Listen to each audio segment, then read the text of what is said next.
We've talked a little bit about the attack line, but how good can that unit be this year now that they've had about a half season plus together and are all back together this year? Well, it's great that we have him back, first of all, and then to only have Randy here a year and a half, basically, he's really fit in pretty quickly. I think they're all very, very unselfish. They know what's going on as far as who has to go to the goal and when. They know their matchups. And not only do they look for themselves, but they really find and work well with the middies too. So a lot of seniors out there, which helps.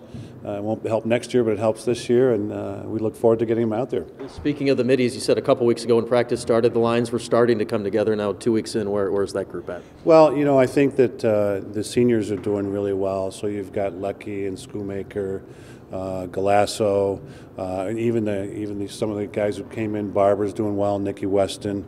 I'm missing somebody here. Who is it? Galasso, Scooney, Lecky. Jordan Evans. Jordan Evans, and even playing two positions, with Jordan a little bit. So they're really working well together. They see one another, and it's great being in the indoor facility because it really helps with the spacing. Manly was great to have because we didn't have anything else, but having 110 yards in the same floor plan as the Carrier Dome is really helping us see things and get used to the spacing early in the season here. Kevin Rice described you guys taking a flyer on him because he maybe wasn't as heavily recruited out of high school. I was wondering if you viewed it that way at the time when you did recruit him. We liked what we saw. I think the fact that he was a three-sport athlete we liked. I think they had won. They'd won the championship in soccer, maybe basketball, and I think they were pretty close to it in lacrosse too. But 2 out of the 3 ain't bad, and he was a leader in all of them. And so I think by playing all 3 sports, we knew we had a competitor and a guy who's used to winning. And father's a coach, so that never hurts. Anytime you get athletes that their fathers have coached a sport and/or the game, those guys come in usually ahead of their time as far as awareness and game sense. A guy with his, like you said, game sense and awareness. What has that done for the attack over the last couple of years? Now it's been able to develop and just the way he sees the field and distributes the ball. Yeah, well, he's been a go-to guy, and it seems like when we've needed somebody to dodge, he can dodge the other team's best defender. He's been very effective at that, and you can tell by his points he sees the open field too. He's pretty good at when he finds somebody open, he can get the ball there. And I think the fact that the unit is playing so well together that it helps each of them individually also. I know you mentioned Tim was kind of really a quick learner in the fall. What else has he done to kind of put himself in contention for that maybe even starting midfield line? You said Tim, so Timmy Barber, yeah.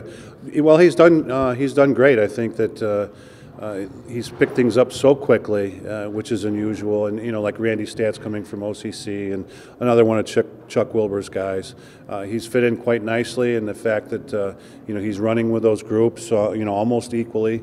He's very talented. He's got both hands. He can dodge. He sees the field. He can play 2 positions, midfield and attack. And he's also, we're looking at him as our future too. So we want to give him as much experience as possible this year. And he's playing well. He's doing a great job. Mm-hmm. And he said he officially committed 3 weeks before this last semester started. How longer before that did you kind of have your eye on him? Well, we knew about him in high school, and frankly, I didn't, see him, stepping ahead of a lot of guys. And, and I know he was recruited at Marquette, went out there for a short period of time, came home and played for OCC, and was, anytime you get Player of the Year out of the junior college, it opened your eyes. And, we had so many guys back, they almost questioned him coming in and, where was he going to fit. But I'm really glad he made the decision to come to Syracuse. He's going to help us. Coach, I'm doing a story on the installation of stall clocks. I was just wondering if you guys have those 30-second stall clocks in the new facility or the Carrier Dome or both? Both. They're up on the wall now. Some are, in some places they're going to be right in with a scoreboard, but we're fortunate we have them in the Carrier Dome, and they're up in the new indoor facility too. What do you think of the implementation of actual clocks versus just refs counting on their own? Well, I think it relieves a lot of confusion. It's great to have them visual, so the players, when they're on the field, can take a quick look and see where they're at time-wise for coaches. And, in the past, I've seen an official signal the stall warning or the shot clock. I'll look up at the clock and, see how much time is left. Okay, there's, 14 minutes, so at, 13:30, is it going to be over? And then it doesn't work out that way. So it's great to have it up there, and we can see it visually, and we know exactly how much time is left. Yeah, going off that, would players often get frustrated with the whole rule being up to the discretion of the ref and maybe things getting lost in translation.